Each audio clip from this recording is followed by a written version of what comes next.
अस्सलाम वालेकुम 9 क्लास। आज हम करेंगे एक्सरसाइज नंबर 4.4 का क्वेश्चन नंबर 3। देखें ज़रा, अहमद अली ने अपने घर जिसकी कीमत 75 लाख रुपए थी 4 साल मुद्दत के लिए 2% की शरह से इंश्योर करवाया। अगर कीमत में कमी की शरह 10% सालाना हो तो उसने 4 साल में कंपनी को क्या रकम अदा की।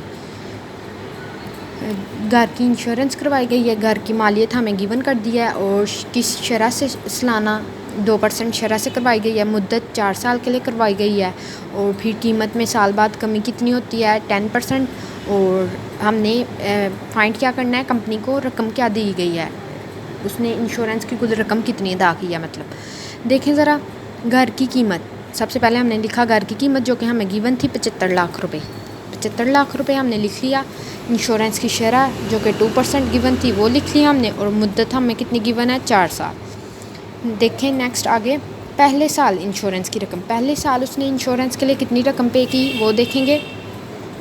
हमें इंश्योरेंस की शरह कितनी बताई गई है 2% ना, उसकी शरह का 2 हमने लगाया डिवाइडेड बाय परसेंट का 100 और मल्टीप्लाई करवा दिया। घर की कितनी कीमत थी 75 लाख रुपए, उससे मल्टीप्लाई करवा दिया तो हमारे पास आ जाएगी पहले साल इंश्योरेंस की जो रकम उसने पे की थी। इसको सिंप्लीफाई करेंगे तो हमारे पास आ जाएगा 1,50,000 रुपये। ठीक, नेक्स्ट देखें कीमत में कमी। कीमत में कितनी कमी होती है सालाना 10% ना, तो हर हमने इंश्योरेंस के बाद 10% कमी भी करनी है।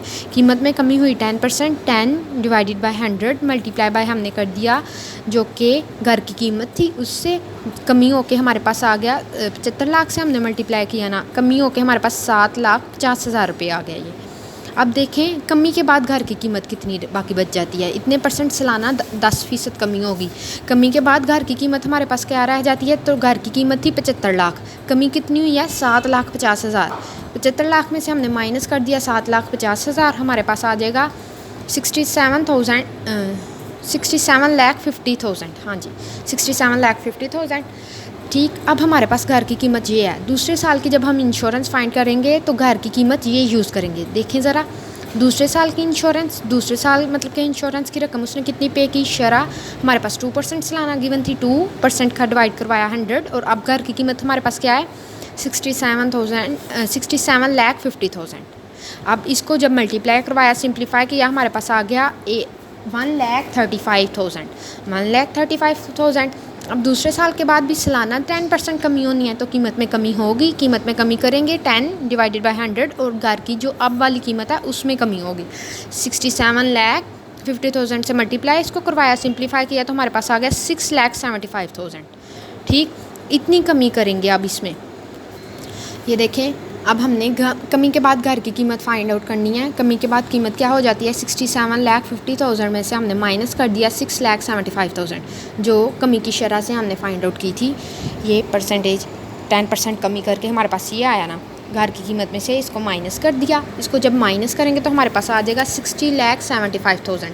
अब घर की कीमत क्या हो गई है कमी के बाद 60,75,000। नेक्स्ट देखें तीसरे साल की इंश्योरेंस, मुद्दत 4 साल थी ना, अब हम तीसरे साल की इंश्योरेंस फाइंड आउट करेंगे। तीसरे साल की इंश्योरेंस में भी शरह हमारे पास सालाना 2% ही है, 2 डिवाइडेड बाय 100 किया हमने और जो अब कमी के बाद घर की कीमत आई है दूसरे साल में, दूसरे साल के बाद तो वो देखें 60,75,000, इससे हमने मल्टीप्लाई करवाया, सिंप्लीफाई किया इसको तो हमारे पास आ जाएगा 1,21,500।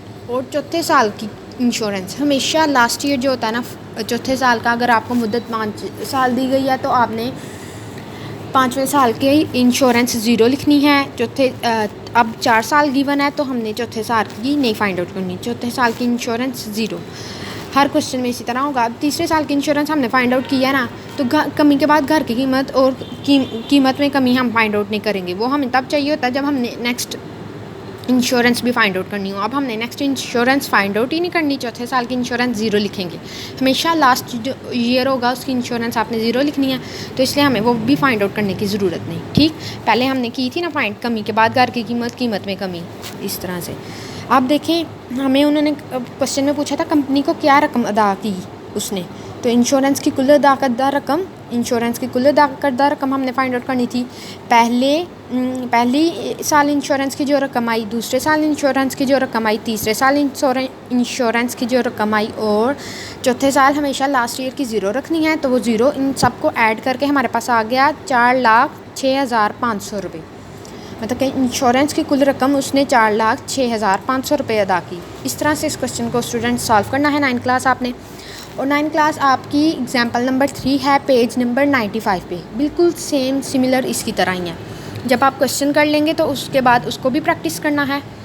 बिल्कुल आपकी सिमिलर है, आपके क्वेश्चंस से ही मैच करती होती हैं आपकी एग्जांपल्स। तो जब आप एक्सरसाइज कर लेते हैं 9th क्लास तो आपने अपनी एग्जांपल्स लाजमी खुद कर प्रैक्टिस करनी होती हैं।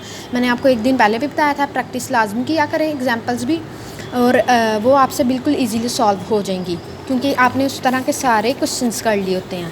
ठीक है, पूरी एक्सरसाइज करने के बाद आपको एग्जांपल्स बिल्कुल डिफ़िकल्ट नहीं लगती। अगर फिर भी उसमें कोई प्रॉब्लम हुई, कोई डिफ़िकल्टी पेश आई तो आप मुझसे पूछ लीजिएगा। ठीक, और इस क्वेश्चन नंबर 3 का आपने होमवर्क भी करना है और प्रैक्टिस भी, और एग्जाम्पल को भी देखना है, उसकी भी प्रैक्टिस करनी है। ओके, अल्लाह हाफिज़ 9th क्लास।